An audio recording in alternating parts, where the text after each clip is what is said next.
Hello, everyone, and welcome back to Moving Right Along, a Muppet movie podcast brought to you by toughpigs.com. This is the podcast where we watch Muppets from Space 2 minutes at a time and talk about it a lot. I am your host, Anthony Strand. And I am your other host, Ryan Rowe. And we are joined today by a return guest, although it's been quite some time. We were just talking about how it's been 4.5 years since we last recorded with our delightful guest. Guest, who are you? I am Kirstin Thode, and I was here for Muppets Take Manhattan, and thrilled to be back to talk about my complicated relationship with Muppets from Space. All right, awesome. I'm really glad we got you back on. I am sorry that it took so long, but it's a delight to have you back. It's all right. If I was going to come back for one, this would be the one to come back. I think last time... I was going to say, now there's anything wrong with the other two, but Sure. I think last time you were here, we were talking about Kermit and Piggy's complicated relationship. So it's kind of fitting to have you back to talk about your complicated relationship with this movie. Sure. And in these minutes, Kirstin is joining us to talk about minutes 59 and 60 of Muppets from Space. And in these minutes, the Muppets escaped from COVNET, and Gonzo has another idea. So our story begins, as all good stories do, with Bobo as Rentro saying, "Yes, sir," and then walking away while Singer looks annoyed. And that's all we see of them. Yeah. That's it. There's a brief shot of the cement factory sign. And is it actually in it's not. It's not that. That was a mistake. Here's the thing it's about at the start that. of every clip this season. You're the first guest to point that out. And that was some kind of glitch that happened when I was dividing this movie up into 2-minute sections. That's like 1 or 2 frames that got left at the beginning of every clip after that part of the movie, and you're the first person to point it out. Wow. Yeah, you're revealing all our secrets. Because it does bother me every time. Sorry. No, Ryan. I don't hold it against. I hadn't even asked Ryan about it. I was surprised you hadn't asked me. Yeah, I was just like, there's some kind of glitch. Whatever. I blame Adobe Premiere Elements. I blame Waldo. Okay, yeah, he's a computery guy. I blame Waldo C. Graphic. No, but anyway, so we have Bobo as Rentro saying yes, sir. But then we cut to an elevator opening, and maybe 8 to 10 agents run out wearing berets and carrying rifles. Yeah, more guns in a Muppet movie. Yeah, it's so many guns. It's like so many armed guards. But the Muppets are not happy about this. They run away, trying to open doors, and we hear a song on the soundtrack. It's Getaway by Earth, Wind, and Fire. Or is it? Well, the Muppet Wiki page for this movie's soundtrack says Getaway by the Getaway People. Yeah. Which is a Norwegian band from the 90s. But this sure sounds like a funk recording from the 1970s. And if you click on the songs page on Muppet Wiki, it just says Getaway is a song by Earth, Wind, and Fire. It plays during this scene. Yeah. This was very confusing to me when I was taking notes on this. Same. Yeah, you hear, like, if you know the song Getaway, yeah, sure, that's an Earth, Wind, and Fire song. And yeah, that's how most people think of it. But it's the weirdest thing that the song is called Getaway, and on the soundtrack and in the credits of the movie, it's credited to the Getaway People, which seems like a mistake. Like, did somehow somebody at the record label or somebody involved in the movie get confused because the band has the word Getaway in the name? But I did notice that the Getaway People were signed to Columbia Records, and the Muppets from Space soundtrack was on Sony Wonder, and both of those are owned by Sony. Yeah. So maybe they didn't want to pay for the rights to the original Earth, Wind, and Fire track, so somebody at Sony was like, "Hey, here's a band that has Getaway in their name. Let's just have them cover this song and sound as close to it as possible."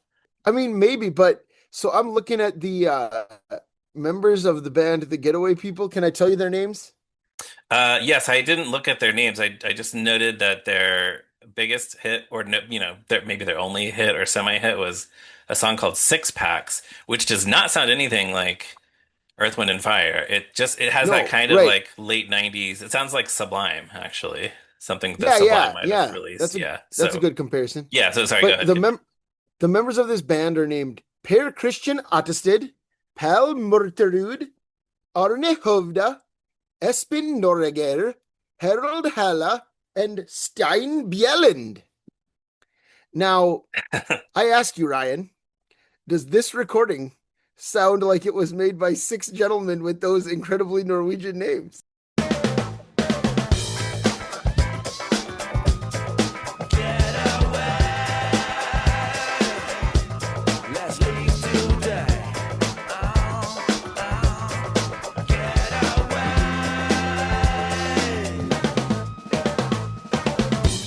No, I will say I'm glad that like you're more qualified to read their names than I am, being a I North am Dakota native. I am mostly Norwegian. I'm Right. Norwegian descent. Yeah. I've never been to Norway. My parents But have, my brother has. but I did listen to the two songs back to back, and it doesn't sound like the exact same recording to me. So, I mean, to me, as So far as maybe I'm it concerned, is the this, Getaway People. yeah, so as far as I'm concerned, this mystery has not been resolved yet. But Yeah. I do think maybe maybe the Getaway People did a cover of it for this. Yeah, maybe. Huh. It's just impossible to Google that though, because if you search Right. for the Getaway People, Earth, Wind, and Fire, like you're just gonna find the band, the Getaway People, or if you or the song by Earth, Yeah. Wind, and Fire. Yeah, it's just impossible to search for it. Yeah. So, anyways, listeners, if you have any more info, let us know. And if your Getaway People bassist Pal Morterud, drop us a line too, because you're doing solid work. All right. Oh, that's an idea. Maybe we should track down the members of the band and ask them. And ask them. Yeah, maybe we Yeah. should see if we got Arne Hovda's email address. All right. You did get Belle from, the Muppet Christmas Carol to come and It's true. and participate. That's So true. they get along people. What else are they doing right now? I mean, Yeah, if we could get one getaway person, then we would be in good shape. Yeah, I mean, if Meredith Braun knows anything about this, she could also tell us. Oh, yeah, that would be fantastic. Maybe she's a big Getaway People fan. Who knows? One never knows. We should ask her. We have her contact info. Yes, we do. All right. So anyways, the Muppets are running around trying to open doors. They can't get them to open. Everywhere they look, they see agents running past, and yet the agents do not turn and go down the hallway that the 6 brightly colored puppet characters are in. Yeah, they never catch up with them. Like, but I their feel like gun-toting shadows are hilarious. Like when I slowed it down to watch it, because a lot was happening very quickly, the shadow work with the guns Sure. is very amusing. Because that's just kind of all we see. The guys are like gone, and then we see their shadows. Yeah. Yeah, it makes it so you can't really tell how many there are. But the gun stuff, at this point, there are more Muppet movies with guns in them than without. I was trying to remember, are there any guns in Muppets Take Manhattan? No, because the mugger would be the one who would have a gun, and he didn't. But he have a doesn't. gun. Yeah, He doesn't, and Christmas yeah. Carol does not have guns. But the other ones, there's guns at some point in all of them. It's true. Oh, great Muppet Keeper, Nikki Holiday. Yeah. Nikki Holiday Yeah, points a gun that's at right. Kermit. Yeah. Mhm. Yeah, Snake Frog Killer or whatever. Yep, lots of guns in that one, in the Muppet Yeah. movie. Mhm. Yeah. And lots of And- blunderbusses and other like pistols in Treasure Island.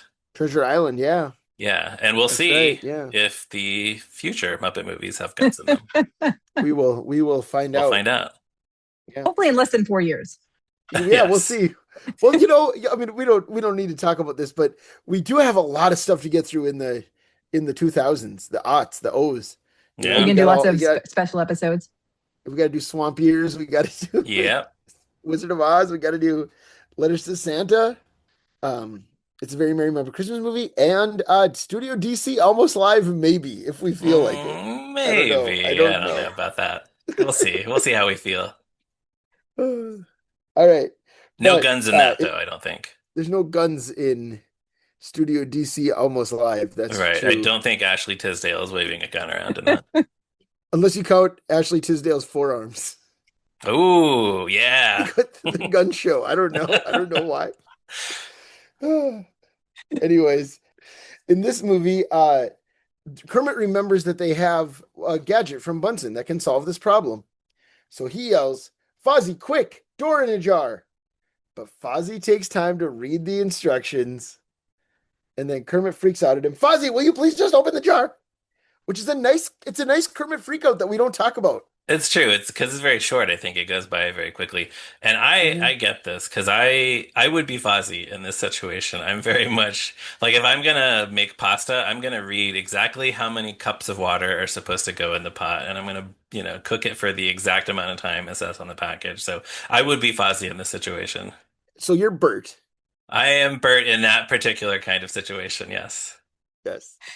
Having been exposed to Bunsen and Beaker's concoctions, I would make sure to read the instructions as well. I mean, you don't want to be the next Beaker. Yeah. That's Who that's knows a what good could point. happen? But so Fozzie does. He throws the goop against the wall, and we see the goop CGI. Some very, very reboot the TV cartoon reboot looking goop. Yeah, I Ooh, was slide down thinking the that's a wall. deep cut. from a CD-ROM, from Yeah. 1997. Yes, very, very, and It looks like it Nickelodeon slime too. Like that's what it appeared to me. Like it harkened back like to commercials the for Nickelodeon in the 90s. yeah, oh for sure, yeah.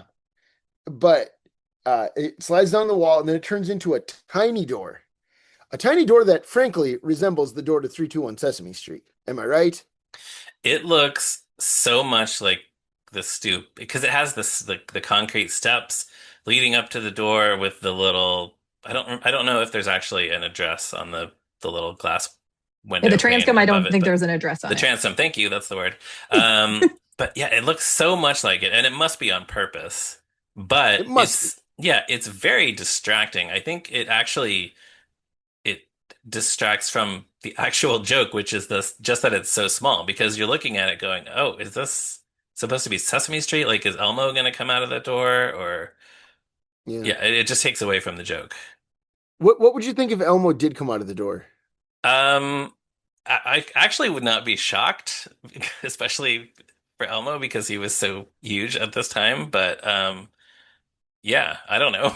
It would be, I don't know how that would, I guess it would just be a very brief cameo, right? He would just pop out and say, hey, this is funny. That tickles me. Ha ha ha ha ha, or something like that. Yeah, hey, this is funny. And then he runs back in to the door, and then that's Right, how he's yeah. gone. Remember, Kevin Elmo Clash loves is in you. this movie. He is, yeah. Also, so it would have been Carol Spinney wasn't even in the first two Muppet movies, other than playing Big Bird and Oscar. Right. You know, they Yeah. wouldn't even had to bring Kevin in. He's already playing Clifford, watching TV and answering letters. Yes. Clifford's two big moments Checking the in this mail. movie. Yep. Checking the mail Well, and he was watching supposed to be on the television. bus. Like, remember that in the I Right. guess the That's, screenplay, he was yeah, the early drafts. Yep. Yeah. If they had kept Clifford on the rescue mission, they could have had Elmo pop out of the door very easily. Extremely easily. Also, and we know Elmo was in Wilmington around this time, right? They shot Elmo and Grouchland there too. Yeah, they shot them very close together time-wise. So Yeah. they could have just brought him over to do a very brief cameo. They could have, yeah. And frankly, they should have. Maybe they should have. Yeah, and those are both Columbia TriStar movies, right? Yeah. Well, because I they're don't know. both Jim Henson Pictures. Oh, that's right, like Buddy. Right. Are there any carryovers in the cameos? Like really the only thing I remember was Vanessa Williams in Elmo and Grouchland Yes, Yeah. she's the queen of trash. and then Mandy Patinkin. Yes, Yeah. those are the kind of the two non-Sesame, because Maria and Luis and Bob and everybody are in it too. But yeah, it's just those two really. Plus Dave Goelz as a giant chicken, if that counts as a cameo. For people like us, it does. That's the thing. Yeah. There was no All crossover. right. It's just completely separate. We're making our movie here and you're making your movie here. We're going to pretend like the other's not there. Yes. Yeah. Frank Oz is going to go into two different recording studios to do adequate line readings of his characters. He might have. His method that way, you'd need to have two different studios. That's right. He can't play Bert in the same studio as Fozzie. Come on. Yeah. All right. So now the door is there, and Pepe is the little guy. Pepe's just a cute little fella. So he says, "Works for me. Adios," and runs through the door, which shuts the door on his way out. Rizzo, the only other one who could fit, runs up to it and finds that it's locked and says, "Oh, I can't believe that little shrimp left us behind." And then, across the hall, Pepe opens a full-size door and triumphantly says, "I am not a shrimp, I am a king prawn!" and urges the others to follow him. All right, now, Kirstin, when we emailed you about coming back to the podcast for Muppets from Space, you very excitedly responded that you wanted to have this line. Why? Well, first of all, I was shocked when I messaged you that it had not been taken already, guys. So I guess my excitement of this line is not necessarily matched by others. So that was but good for me, exciting. So as a small part of it, I will say that at that point in my life, when I first saw that clip and I saw the movie, did not know what a prawn was. So sure. I just thought it was like a really funny line that he said. But the main reason why I love that line is because I don't know if how much you want me to go into it now, but it's part of my complicated relationship with this movie. Like Pepe is not only like one of my favorite Muppet characters, is he's like responsible for me coming back, being a Muppet fan after I took a hiatus from being a Muppet fan for probably 13 years or so, 12, 13 years. Is that right? Mm-hmm. So this is like the moment where I started to love Pepe in another thing I saw him in first. And then I came back and I saw the movie, and that was when he got me.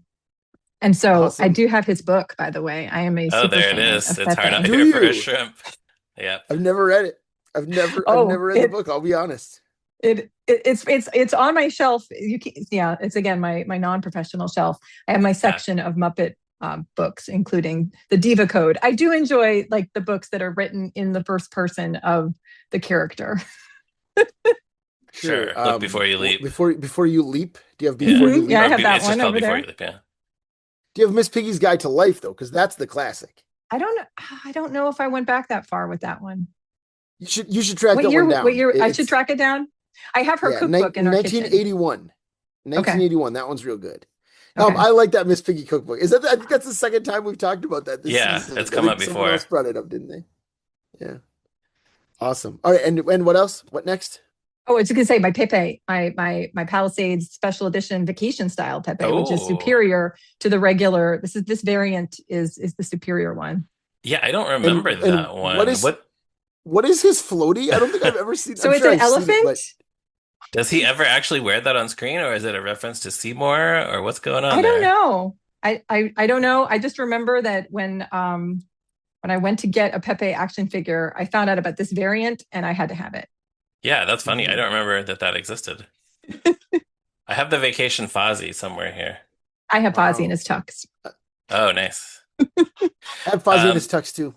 So I like that Pepe opens the big door on the other side of the hallway. Just because that's a kind of a fun cartoon logic thing. Like, how did he get across there so fast? There's no way he could have possibly done that. That's good. Right. The whole thing with the door in a jar, I don't think we said this before, or stop me if we did, Anthony. It reminds me of an old Looney Tunes cartoon. The Whole Idea, did we talk about this? You and I have definitely discussed that cartoon. But on the before. I don't know if podcast, we did on the like comparing it to did, Door in a Jar. Yeah, just because the concept of that cartoon. In Bunsen and Beaker's lab, maybe we did. I don't know. Oh, maybe. Okay. If we did, I will delete this part. But just the concept of that cartoon is a scientist invents portable holes, which you just like pick up and stick on a wall, and then you can stick your arm through the wall, or you can stick them on a door, and then you just have a hole that you can stick your arm through. So then a criminal gets a bunch of them and starts robbing banks with them and stuff. But just this idea of, again, it just feels like something from a cartoon. That's what I like about this this door in a jar. This door in a jar. Just seems like something from Looney Tunes. Also, we should mention it because someone probably will if we don't. But the portable holes also make an appearance in Who Framed Roger Rabbit. Oh, yes, true. At a very important moment at the climax of Who Framed Roger Rabbit. Yeah. And then I was thinking, you pointed out that Rizzo is the only one who can fit through, the only other Muppet who could fit through the door. Yeah, there really aren't any others. Maybe Robin could get through. Maybe Bean Bunny, but I think it would even be a squeeze for him Yeah. because uh, Rizzo and Pepe are just so small. They're just such little guys. They're Very Even few tiny. Rizzo Yeah. Muppets. looks like he would struggle, like Yeah, maybe. from what they show him against the door. Yeah, because Pepe's spindly too. So Yeah. Yeah. Yeah. Did you skip over Piggy's line though? Oh yeah, I did actually, because you're talking about when we first see the door, right? Yes. Yes. Yeah, I did skip over both those. Kermit says, "Gee, that's disappointing." And well, do you want to say what Piggy says? Do you Well, want to Piggy remind us? says, maybe we should knock and see if Barbie's home. yeah, Yeah, which is good, and I do like her delivery of that. Mhm. yes. Yes. I was a big Barbie fan myself, so that spoke to me Yeah. on rewatch. Sure. So is our recent guest Iris Strand, who Uh, remains a pretty big Barbie enthusiast. She has a bunch of them, and she laughed when we watched this movie oh, nice. the other week. And of Before course, we- we're all thinking of the Bootsy sketches from the Jim Henson Hour, which You always Which think about spoofed. those. I'm thinking about those every day, man. Bootsy was very much in the fashion of the doll in The Christmas Toy. Yeah, that's true. Yeah, just played by a human actor instead of a Muppet. Yeah, that's true. Best dressed Mandy. Wow, Is that's that We what all that know- was actually her name? That's apparently that's in the script or production documents or something. That's her name on Muppet Wiki. Yeah, Oh, is she Oh, not wow. addressed on screen? yeah. She never gets a name on screen. Oh, Yeah, they wow. they just show her looking for things to wear, and then she misses the adventures because she's figuring out what to wear. Sure. Let me Best see. dressed. Now I'm best dressed Mandy. Yep. Wow, good memory. Yeah, that's one of my skills. It's a good All one. right, remembering the names of obscure Muppets is one of my skills. You know, you And, could play, you know what? anyways. You should go on the floor game show and have the Muppets be your category, and you would smoke everybody. There are so many. There are going to be so many listeners to this who are like, "He's not that good. He doesn't know that much stuff. Yeah. He doesn't even know what happened in Sesame Street episode 2134." If I saw you on the floor and Rob Lowe said you had the Muppets, I would not challenge you. Nice, thank you. Awesome. All right. So, anyways, so they go through the door. They go through the big door that Pepe has opened, which conveniently leads outside. Like they are just outside now. Ta-da. And I mean, he's a king prawn. Pepe, he's a king prawn. Exactly. Can't argue with it. And now they're running outside, and Kermit yells, "Keep going!" Oh, and some agents run up just as they close the door. Finally, the agents find them just as they close the door. I should say that. Close the book on that. They're no longer in danger. Correct. Kermit yells, "Keep going, everybody! Don't look back! Run!" As they run past Ray Liotta, still at his security guard stand, he cheerfully asks if they had a good time, and then says, "Bye bye." We hear Animal yell, "Bye bye, nice man," which I like. I do think like that's that, fun. yeah. And then Ray Liotta does kind of like a jazz hands wave. And then he notices the chaos in the building. He turns around and says, "What the heck is going on?" And that's a wrap on Ray Liotta for the next 15 years, at least. We'll see him Ray again, Liotta but not as for a while. gate guard. Ray Liotta will return as Big Papa. He will return as Big Papa. Oh, we talked about this the first time he was on, but what do you think about him, Kirstin, in this movie? I love him. You have already talked about the movie of his I originally want to talk about, which is Heartbreakers, because he was very, very funny. I never like thought of him as funny until I saw him on Heartbreakers, and I thought he was actually my favorite thing about that whole movie. Oh, And then wow. when I did later see this movie, I was like, oh, Ray Liotta, he's funny, and what's what's funny to me about it is that there's a movie that Ray Liotta is in from around the same time called Phoenix. I don't know if either of you ever heard of it. No. And it's really inappropriate to discuss on a family podcast. So, but it is like the reference point for my husband and Ray Liotta for some reason. Like of all the Ray Liotta movies, I mean, we've seen Goodfellas. We obviously like Goodfellas, but like that comes up a lot. And I admit that I fell asleep once when we tried to watch it. And I do know, however, that Giancarlo Esposito is in it. It's like 1998, so it's got to be one of his earlier credits. Oh, yeah. And so forever, Like that's how my husband associates Giancarlo Esposito. So we're like watching The Mandalorian for the first time, and he's like, "Oh, from Phoenix." That's so funny. I actually really like that the idea of having such an obscure movie as a reference point for actors who are famous for much more notable movies. Yeah, that's great. Right, Yeah, right. I love that. Oh yeah. I don't know. Like whatever. he looks like he's having so much fun. I mean, Ray Liotta in this? yeah. Oh yeah. Yeah, oh I agree. I agree completely. Now, but of course, my like this is me though. I'm like, now I gotta go see Phoenix because I gotta go see what all the fuss is about with Phoenix. Yeah. We're gonna put it on our watch lists. Well, Uh-huh. we got to add some more obscure movies to the list of all the movies referenced on this podcast. Exactly. That's right. That's right. Anthony, I feel like you Oh, were about to say that Giancarlo Esposito was on Sesame Street. I was, Were you? yes. Okay. Yeah, he was Big Bird's camp counselor Yes, yes. in like 1983 for a 5 episode arc, We should not which I pass think up the Wow. is okay. opportunity to Yeah, mention that. Yeah. yeah, Sesame Street, Phoenix, Breaking Bad. Was he in Breaking yeah. Bad? Those are the, Okay. Those are those are his the three. big three. Yeah, Yeah. yeah. Do the right thing. Who cares? Malcolm X. Who cares? Usual Suspects. Doesn't matter. It's Sesame Street, Phoenix, and Gus And Fring. then, All yeah. right. Yeah. Yeah, that still gets to be one of them. Sure. And then the guys, you know what? There's more. There's more footage in these 2 minutes. Wow. We're This not was a even done packed yet. 2 minutes. It really was. It kept going for me. Yeah. That's right. We like to give you a good value here on moving right along. Uh, so then there's a Star Wars wipe, Yay. and Another speaking, wipe. Giancarlo Esposito was on The Mandalorian. Oh yeah. Are there wipes on speaking that of- show? I don't remember. Are there There's old-fashioned not. Star Wars? I don't think Ah, normally. I too don't. bad. I don't think so. Unfortunately. Hopefully the movie has them. Yeah. And anyways, so now we're back on the Electric Mayhem bus. Kermit says, "Guys, when we pull together, we can do anything." We hear him say that while we're outside the bus. You want to talk about before you leap? That is such a Yeah. before you leap line. When me and my Kermit, the friends get to work inspirational together. speaker. Yeah. Yeah. But the Muppets all enthusiastically agree.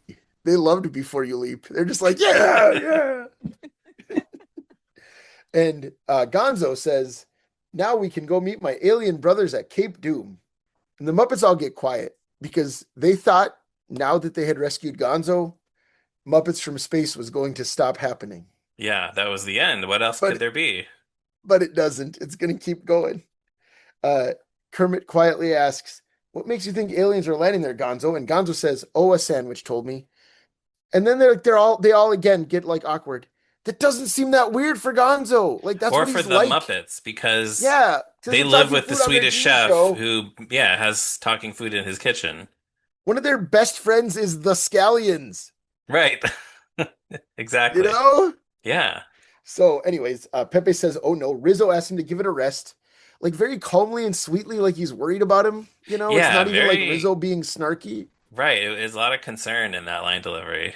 And Gonzo is astounded that they don't believe him, as he should be, because there's none of this seems out of the realm of the ordinary, as we Yeah. established. And he says, "Okay, fine, stop the bus. I'll get there by myself."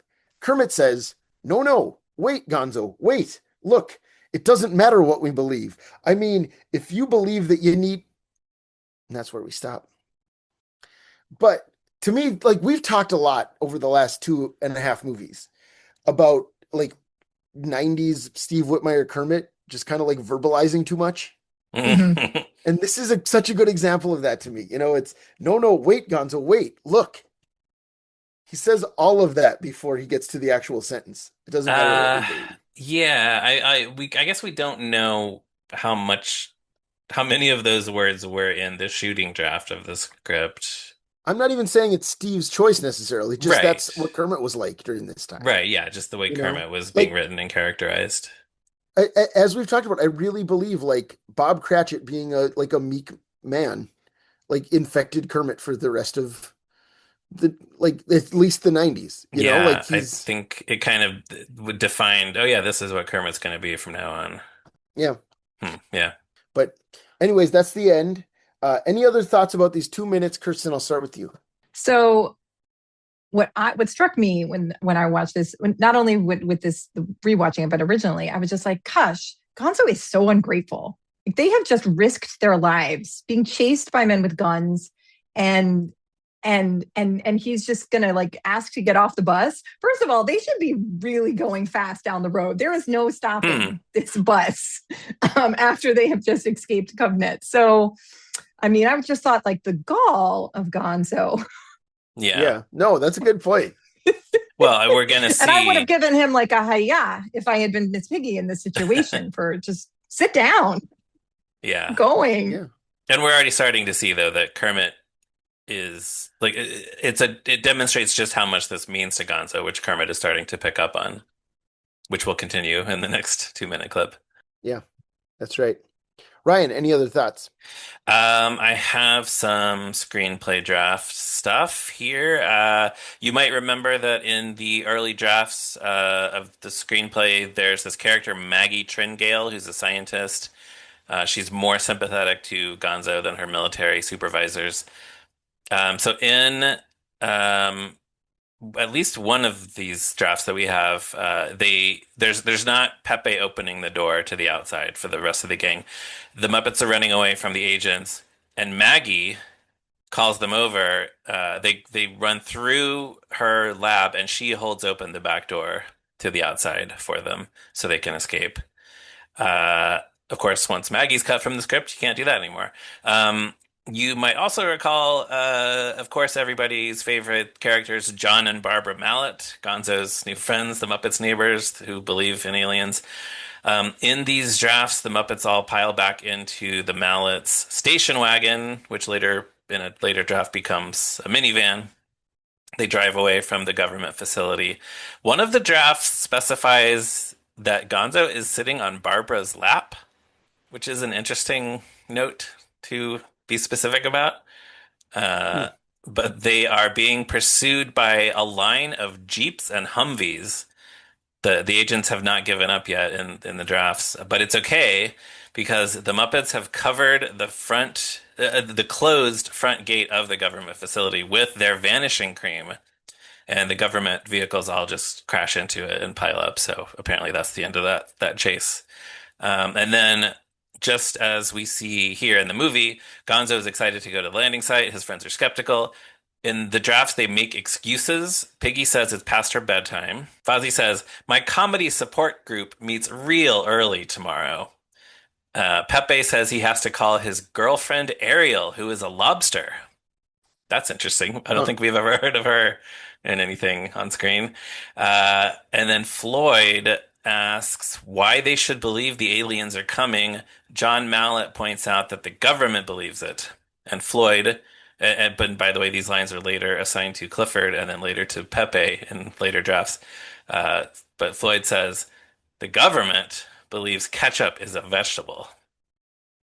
So that was like that was a joke that kept on giving throughout the 80s and 90s. If people want to know more about what that's about, you can actually look it up. There's, I think, a Wikipedia page called Ketchup as a Vegetable or something like that. But like the short version is they cut a lot of funding from school lunch programs, and as a result, the government was making these suggestions to schools like, so they never actually said ketchup can be a vegetable. They said pickle relish could count as a vegetable, but in the media it got turned into like, get a load of this. The government says ketchup is a vegetable. So anyway, that was a little bit of a digression, but that's all I have. Great. Thank you. Yes. All right.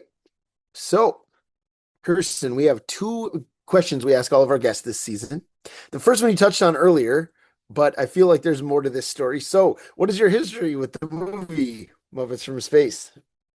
So I alluded to on my first appearance that the Muppets really died for me when Jim died. That there was a special, I'm sure you guys know the name of it, the special that aired right after he died, and that Steve debuted as his Kermit at the very end. Just came out, and I don't even remember what he said. The Muppets celebrate Jim Henson. Yeah. And I was just, it was like, that was like the end for me. And I remember that we did go see in the theaters Muppet Christmas Carol. And I literally remember walking out of the theater thinking, that was fine. Huh. Like pleasant, weekend at the movies with my family. And And then when Treasure Island came out, even though I loved Tim Curry from the 80s, like he really defined my young childhood and all the movies that he was in, I just couldn't bring myself to do it. I also had kind of moved on, which connects to the second question eventually. But so I had kind of grown up. I was into more serious things. No more Muppets for me. And then so it was the end of my first year of college, the summer after my first year of college when this movie came out. And when I started seeing the previews and they were saying that Gonzo was an alien, I was like, that's it. I am done. Gonzo is not an alien. Gonzo is a whatever. This is blasphemous to me. Yeah. Like they've really just like, proven that I should no longer be a fan of this anymore because it's dead. It's truly dead.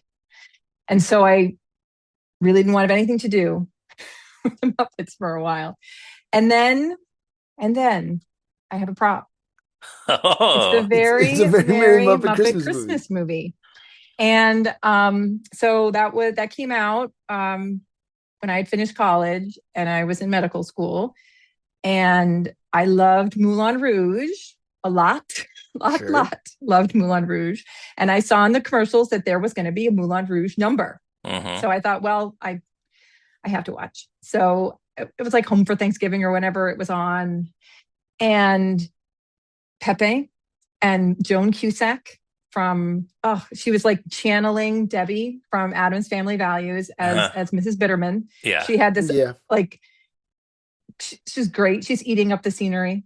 And then Pepe was there. And I was so charmed by Pepe in this program and how he like abandoned the Muppets. It kind of like related to Pepe that he gave up the Muppets for Bitterman. He moved on to greener pastures there. And I was just just loved Pepe in that. And then the moment, like the It's a Wonderful Life moment for Kermit at the end, when Kermit is walking around the world in which he had never existed. I bawled. I just was like, oh my God, I can't imagine a world without Kermit. How could I have given up Kermit? Like, how could I have turned my back on Kermit?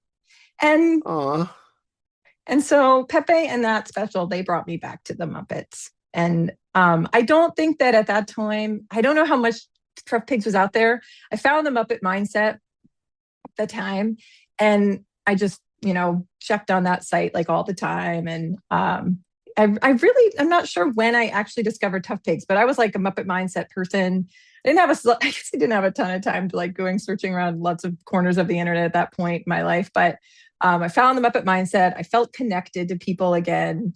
That was also when all the Palisades action figures came out. And so I was in New England at the time, driving all over the place to Newberry Comics because they carried all the Palisades action figures. In fact, I probably got this Pepe at a Newberry Comics. You can't see it up here, but I've got Pigs in Space up there. I've got Kermit and the Kuzbanians. I have upstairs the backstage of the Muppet Show playset and all my favorite characters from there. Beauregard. I think I mentioned my love of Beauregard at my last appearance, but so like I got my team back. And when I was in college, I was like the movie girl. Like I was into the movies.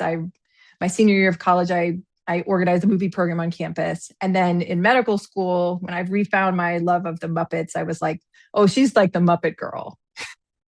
Yeah, love it. And so yeah, I went back and I watched Muppets from Space during medical school when I wanted to see Pepe. And I really wanted to just like fast forward all the Pepe parts, but I didn't know where they were. So, now you can watch a YouTube video that's just a supercut of all the Pepe scenes from Muppets from Space. Yeah, that's true. That's true. So, yeah. Well, thank you so much. That's the king so prawn sweet of my heart. Because, love that. We don't think of It's a Very Merry Muppet Christmas Movie as like, it would never occur to me that it could like bring someone back. So I love to hear that. It's really, I love it. And then our second question is, what is your favorite sci-fi movie or show or other property? Well, so I told you that I was going to wear a clue So I don't know if you can see because I have to lift up my hair. But I don't know if you can tell what's on my earrings. Okay, it's the earrings, but I can't tell from here. They're double helixes. Okay. oh, So I know is what a it double. I Gattaca? know what. no, well, I love Okay. Gattaca too, but Because I was just, my yeah, I was talking to somebody about Gattaca just yesterday, so that would be a funny coincidence, but no, okay. but my favorite piece of Oh, sci-fi it's is Jurassic Park. Jurassic Park. Okay, got it. Yeah. Oh, nice. So Jurassic Park was like it's tied in to not having the Muppets because around the time when Muppets died for me and Jim died, that was when I had my genetics lesson in like science in middle school, and I loved it. It was like I did doodles of double helixes like on notebooks and stuff. Huh. And I decided I'm going to be this serious genetic scientist, and that's what I wanted to be. And then Jurassic Park came out, and I was like, I saw that 3 or 4 times in the theater, and the CGI. There's practical effects too, but we've shown it to the kids, and they're like, oh, what's this? Because they can tell. Oh, is But that right? Huh. at the time, gosh, that was just the most amazing thing I'd ever seen on the movie screens. So I'm Jurassic a Park. well-known old person. I think it looks great still. I do. Well, I feel like that's still the conventional wisdom when people talk about Jurassic Park is they spent so much time and put so much effort into all the effects that everything still holds up. Well, the But practical effects hold it better than some of the there's not a lot of CG CGI. shots. It's mostly Yeah, the right, practical. a really lot not of a lot stuff of practical people holds think. up. Yeah, the practical stuff holds up. There's just a few moments in it where you're like, oh, and if you binge them, you can watch them back to back with the other ones, especially Jurassic World, which is very glossy. And I still like Jurassic World. I don't obviously Do you like it as much. I was going to ask, what are your thoughts on the sequels in general? So I hated the second one. Same. But also, I feel like I'm usually in the minority on that. The people actually like the second one, I but feel like as time has passed, people remember the good stuff and then they go back and watch it. yeah, they're like, oh, the velociraptors in the tall grass, but it's like, okay, That's yeah, cool. but there's 2.5 Raptors in more the tall grass hours. is cool. That scene lasts like 30 seconds. What about the rest of the movie that you have to sit through? well, so Vince my Vaughn is favorite there for moment, some which I think reason. is like peak Spielberg in that movie, is the glass. Julianne Moore on the glass window. It gives me chills just thinking about it. Yes, That's that sequence like is my cool. favorite moment of the second one. I'm not an Ian Malcolm girl, so much more of an Alan Grant fan. So I didn't like the second one, and it was such a letdown because I loved the movie, the first one. But then if you're an Alan Grant fan, how do you feel about Alan in the third movie? So I really liked the third movie better than the second one because we got Alan back. This is what I like to hear. And I actually really, and this is one reason I don't like the most recent movie, I like that they broke up him and Ellie. I liked that he was like sad old man Grant. And he needed to recapture his verve about it. Like she was having none of that. She moved on.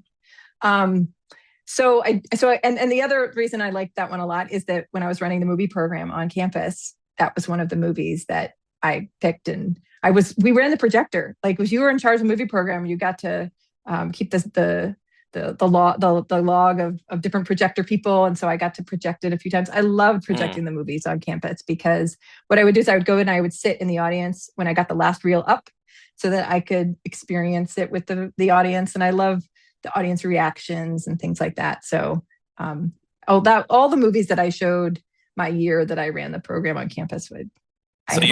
And just so everybody knows, you're talking about a film projector pre-digital. Yes. Where you had to change the reels. Oh yeah. Yeah. And I messed up really bad once. I thought that it had messed up, I was there, that you hit the button real quick to get the next reel to go, because usually it was like 3 reel movies, and then the movies got longer and longer, and it was more than 3 reels. But like a good tight romantic comedy was 90 minutes, and that was 3 reels. And so I remember Bridget Jones's Diary. I went to flip the 3rd reel, and I was convinced that the scene was wrong. Like, that was not the scene change. And I went down and I said, I'm sorry, I messed it up. And I had to run back upstairs and fix it. Fortunately, the movies were free on campus, so nobody, no pitchforks towards me. Yeah. Yeah. Huh. But yeah, so I loved Jurassic Park 3. Not as much, obviously, as the original, but Yeah, Sure. of course. it was a return, more of a return to form. And then I really did like Jurassic World. It was different, but I enjoyed it. I liked seeing the full park actually operational. I didn't Sure, really I like get the that. last Mhm. two. You didn't I- you if didn't I- care for the granddaughter clones and dinosaur auctions movie?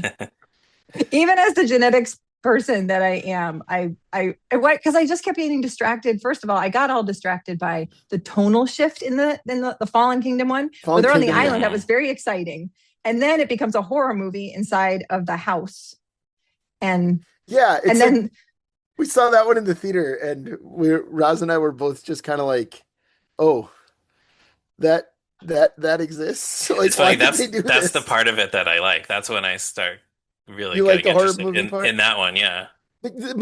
Honestly, my main thing about that movie is James Cromwell as John Hammond's equally important partner, who's been here the whole time. Yeah, we've never heard of him before. Like, Yeah. it's like we all know this guy, John Hammond's best buddy, Right. with a granddaughter clone. Okay, cool.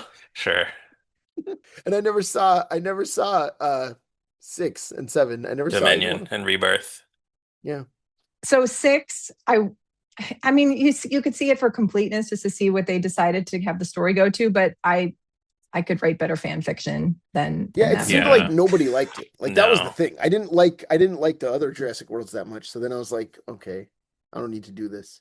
Yeah. I haven't seen the newest one. I admit I actually got it as a Christmas present, and I still have not watched the DVD. Yeah, like that's what I mean with these Jurassic World movies. Like you're come on here, this is my favorite sci-fi. You're like, now I'm tired of it. They've made too many. I thought You know? I agree that they've made too many. I thought Rebirth was a nice step back in the right direction. I mean, they're never going to make one as good or anywhere near as good as the first Jurassic Park, obviously. But I did think Rebirth was a nice. It was a worthy entry, especially compared to Dominion being where we left off before that. Yeah. And Dominion, it just didn't make any sense from a genetic standpoint. You know, what do they call it? Like the expert bias, where you're reading the newspaper, and when you read an article that's on a topic that you are familiar with, you notice all of the different things that are wrong in it, and so that it should give you pause that perhaps the other articles about which you are not an expert, Yeah, might be similarly flawed. So as someone with a genetics background, I was totally pulled out. I bet. Yeah. Dominion. Sure. That's also what happens when everyone listening to this podcast reads a mainstream news article about the Muppets. You're right. Like, wait Yeah, a for minute. sure. The Salmon Friends came before the Wilkins and Wonkins commercials. Come on. That's what it is. Yeah. I thought it was gonna be like her name is not Ms. Piggy. Yeah, that happens. That comes up. Yeah. All right. We really should probably stop. Well, there's one thing making the I do podcast want to now. mention that I Oh, brought yes. as a.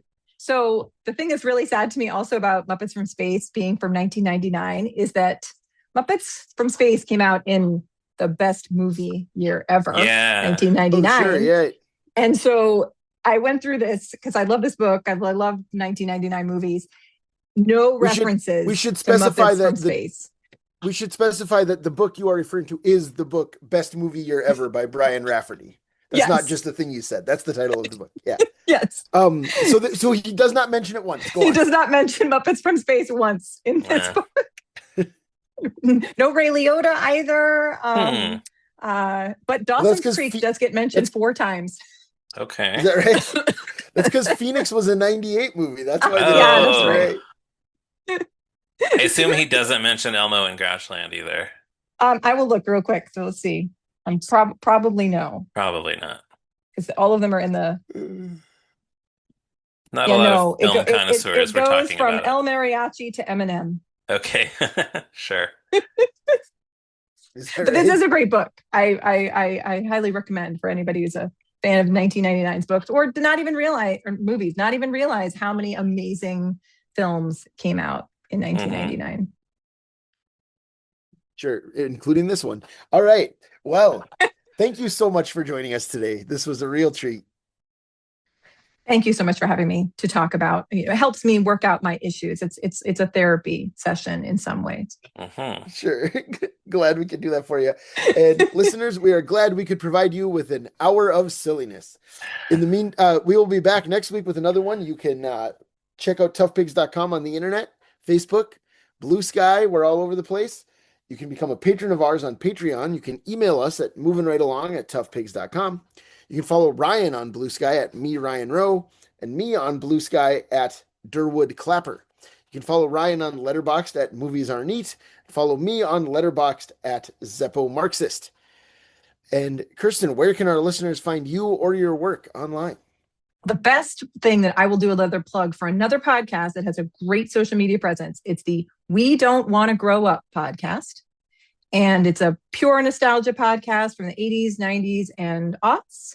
And they have a Cozy Club Facebook group where people can share their own cozy, nostalgic memories.